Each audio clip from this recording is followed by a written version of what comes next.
Welcome back, everyone. I'm Julie Ruska, and I'm here with Dr. Charlie Cartwright, and we're here having conversations, not confrontations.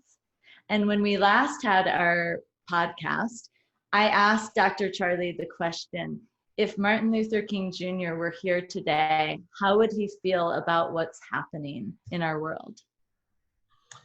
Thank you, Julie. It's a great question, and I'm glad we saved this for another segment because I think it's really an in-depth answer. And this is, of course, my opinion of what Dr. King would think and feel.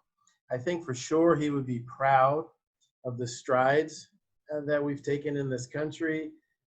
Majorly, all the major sports totally integrated.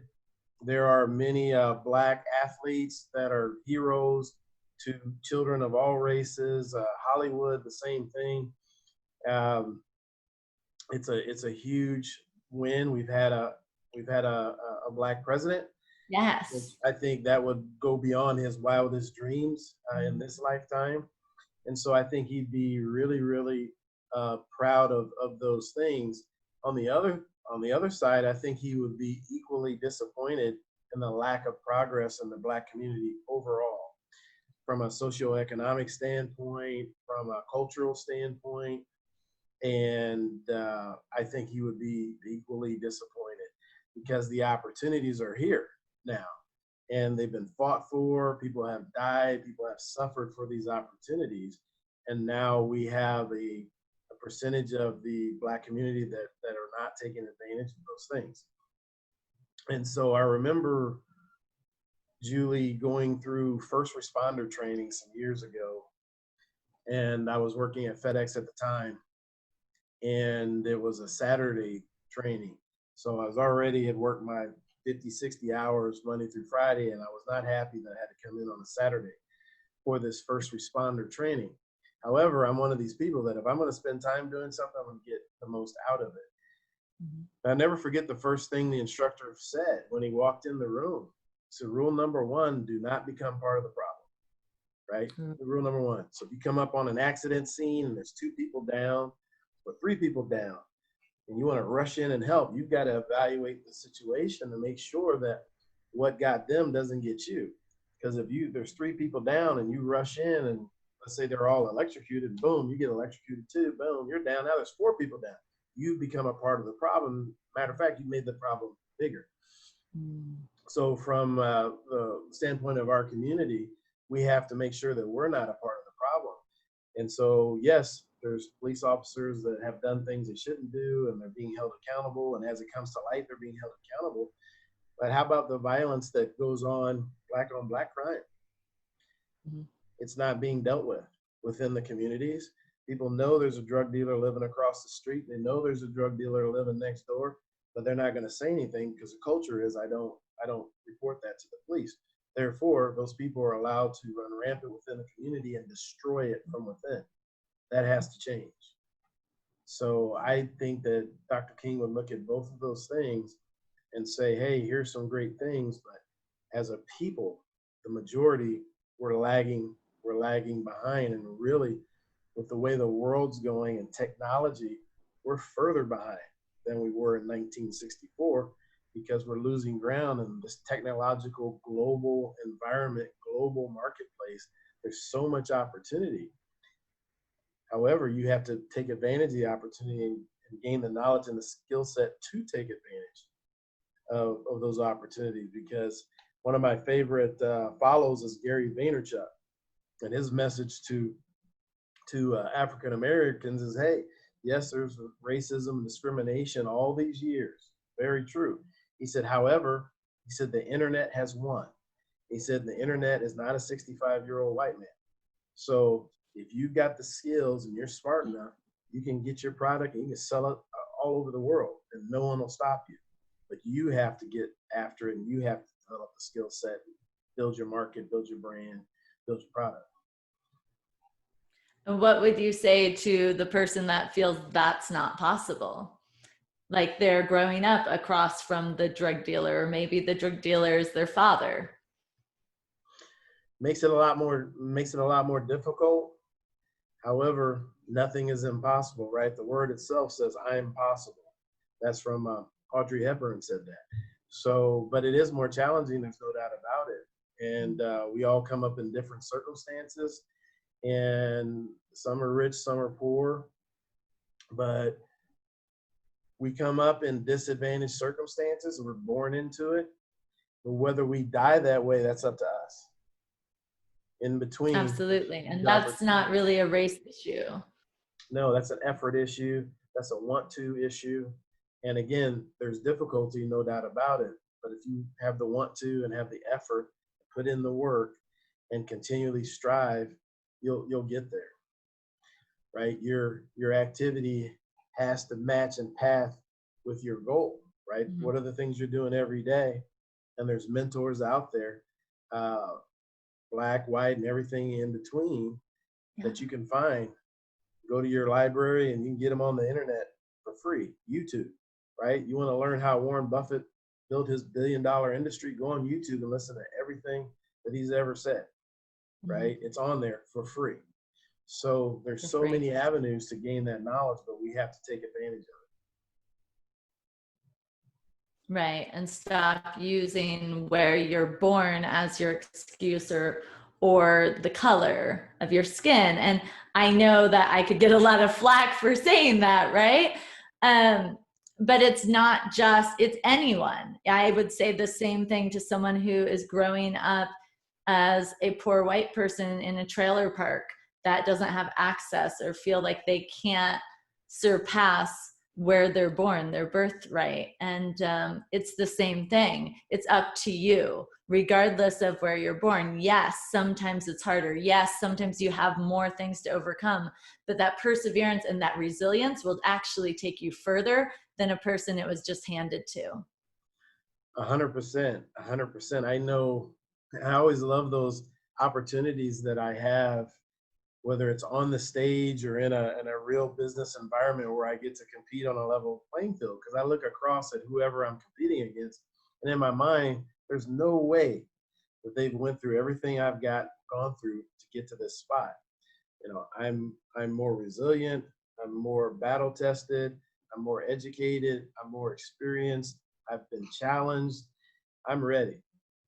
Yeah. And I know when push comes to shove, they'll fall away at some point because they haven't went through all the journey that I have, right? So that's the great thing. And we can get good at overcoming obstacles, or we can get good at making excuses. We can't do both. Can't do both. Because if you're making excuses, you don't have time to overcome the obstacles and achieve. And if you're spending all your time achieving and overcoming, you don't have time for the excuses. And so it's one of those things. But here's the other powerful thing about it, is when we argue to keep our limitations, when we actually argue for our limitations, we get to keep them. Right? Yeah. You get to keep them. And I know a lot of people that they'll tell you all the reasons why they can't instead of the one reason why they can. Yeah. And that's a mindset. And we can go through so many real world examples of blind people that are massively susceptible, people that have been paralyzed, right? Massively successful. There's always someone that's had it tougher, right? Or had to overcome more. Mm-hmm. And so if you have a specific challenge, you know, you can Google that challenge and find someone that's overcome it by 100-fold. So it's we've been all the way to the moon and back, right? And they got all the way to the moon. This is like this phone I have now. It's like a million times more powerful than NASA in 1969 when they put a man on the moon. A million times. How many of us have this in our pocket? And so they could put a man on the moon with a million times less computer power than we have in our pocket. So to say that something can't be done with the opportunity and technology that we have today, it's not true. I love that. So when you were talking about Martin Luther King and you were talking about the responsibility of the Black community, what would you say to those in the Black community that turn it back and say, well, what about the white community not doing their part? Well, you look at the legislation that passed in 1964, right, the Civil Rights Act, percentage-wise in this country, our population is a very small percentage, right? I think less than 15%. So there wasn't enough black people to get that legislation passed. Okay. So white people partnered with us and got that legislation passed through. So the same thing today. We need to partner to come to a better future. All right. However, we've got to be worthy of being partnered with. And I'm not talking about any crime and any mistreatment. I'm not talking about that. Right. We've got to be the kind of people that people want to be around, that people want to work with, that people want to help, that people want to support. But if we have a bad attitude, bad work ethic, then why would someone want to come and be a part of that? Why would they? Okay, Yeah. so we've got to do our part, right? And then other people will naturally want to do their part. And I know I've told this story before with Chris Rock, and I love him and his comedy, but he's really, really intelligent guy on top of all of that. And he was telling a story about when he was an upcoming comedian and how he had this car and it was raggedy and it'd break down all the time. He said, I'd be broken down the side of the road. And he said, I tried to hitchhike and get a ride. And he said, nobody would stop. He said, but then one day, he said, I put my car in neutral and started pushing. He said, you know what happened? People pulled over and pushed it with me. He said, people wanted to see you push, then they'll join you. But to stand out there and say, help me without you doing your part and pushing, it's human nature. It's not going to happen. So we have to do our part. And then the other things will happen a lot more quickly. Right.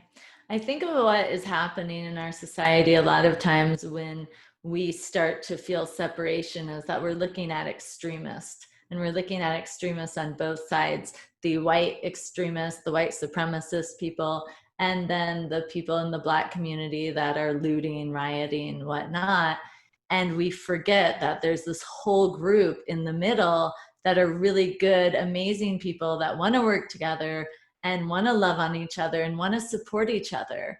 And I think that's where a lot of this anger and frustration comes from, is because we're focusing on these extremes instead of focusing on all the area in between. Yeah, I agree with you 100%.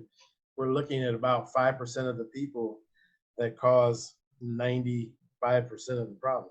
I mean, there's a reason why we have these speed limits on the highway. I'd never drive 150 on the highway, but if you don't have a speed limit, there are people that will, right? I might want to. There's a small percentage of people, or just all the different laws we have in place in the nation. Most people don't, they're going to treat you well. They don't need to be policed or legislated into a certain behavior, but there are a percentage of people out there that will do those things. That's why the laws are in place the way they are. So I think that it's just so important to focus, like you said, on the majority, right? Which I believe is about 95%. And I always, in my trainings, when I do corporately, I always tell people this, and I have them think back to their life. This has been my life experience, and I think many people have a similar experience. 5% of the people that you ever come in contact with, they're going to be for you, right? They're always got your back. My grandmother, when I was growing up, my grandmother was my entire 5%. I could do no wrong in that woman's eyes. She just thought Dr. Charlie, before I was Dr. Charlie, I was just Charlie. She Yeah, thought Charlie, what was your grandma's name? Maxine.